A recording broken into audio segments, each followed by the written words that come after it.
perfect. So we got a couple questions coming in. So before we get into our topics, Ed Rogers, who is a regular on the show, thanks so much, Ed, for the comment. But he says, can Michigan seriously replace those first rounders on defense? And I'm assuming he's talking about for sure Aiden Hutchinson, David Ojabo, probably Maybe Dax Jackson Hill Hill. in there as well.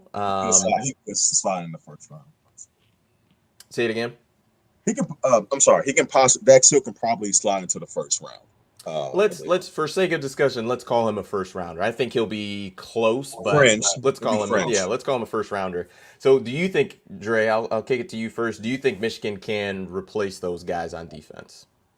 Well, I don't think they can replace them individual to individual, but I think in terms of overall production, possibly. I mean, that's what you have to do when you're losing big time players like that. I mean, it's unrealistic unless you're one of the very, very lucky teams like, Georgia's, the Alabama's, Ohio State at times, in which you can just lose first rounders and plug them. Case in point, Ohio State, you know, it's rare where you can go from a Joey Bosa to a Nick Bosa to a Chase Young.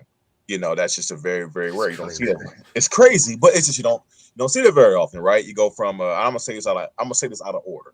Eli Apple to a Marcus Lattimore to a or vice versa, or the Jeff Okuda, whatever it is. You know, um, so but Michigan hasn't been able to sustain that level of uh recruiting development where they can just lose big time first round pick players and automatically plug them in the next year.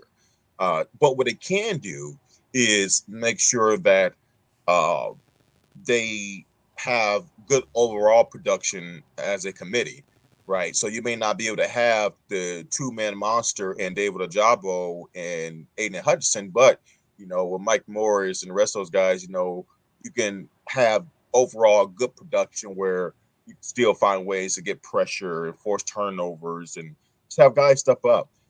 Same thing in the backfield. So that's just one of the things that they're just going to have to work on. And that, like I said last week, the biggest thing that they can do, and until guys start to surface themselves and make a name for themselves and become playmakers on their own, is do the fundamental things right. Tackling is key, right? And also being as penalty free as possible.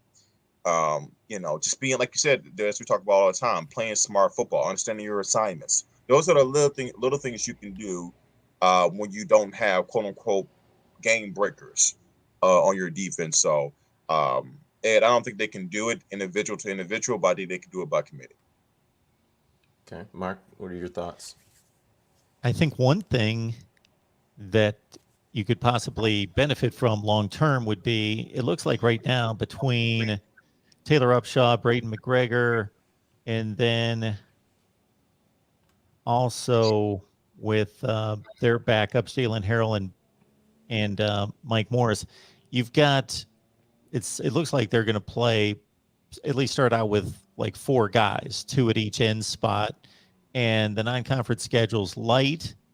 You play those guys a lot of reps. You see if, okay, does this work where we just keep these guys fresh and they're all about the same, or does somebody become a stud? Well, they're going to take 90% of the snaps and we'll rotate on the other side, or, they can kind of figure it out and find, yeah, who's playing above the other two or three, or is it just a flat out rotation? And I think, maybe in the long run, they've got players that are a little fresher down the stretch than just relying on, they were in a good situation last year with having more than just Aiden Hutchinson, with basically Ajabo being able to play off of him and take advantage of the double teams on the other side. But they're not in that good shape. At least it doesn't appear to be at this point, but I still think they've got all these guys were highly recruited, and we'll see what they've got. But I would think that they're going to have quite the rotation going, at least to start, before they figure out what they've got.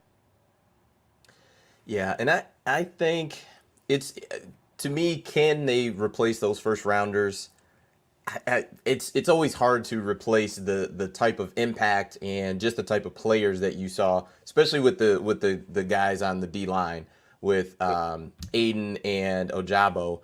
But what I think is most likely to happen is I think Mike Morris, Upshaw, and I believe it was, who am I thinking? Smith. So I think those guys are going to be impact players for you. But I think what's most likely to happen is your back end's probably going to be better. Like that's what I think uh, is going to manifest this season. Is I think your D line, you're not going to get what did Aiden have? Something like 50, 60 pressures, like something just silly. I don't think that's going to happen. I don't think we'll see any of the D linemen have that, but I think you might be a little better on the back end to where your DBs can cover a little longer, and you guys are a little more experienced on the back end. So I think that's what most likely it's going to look like versus still having Aiden going to a DN going for 15, 16 sacks. I most likely don't think that's going to happen, but Yeah. that's why we play the game. So we Yeah, never know.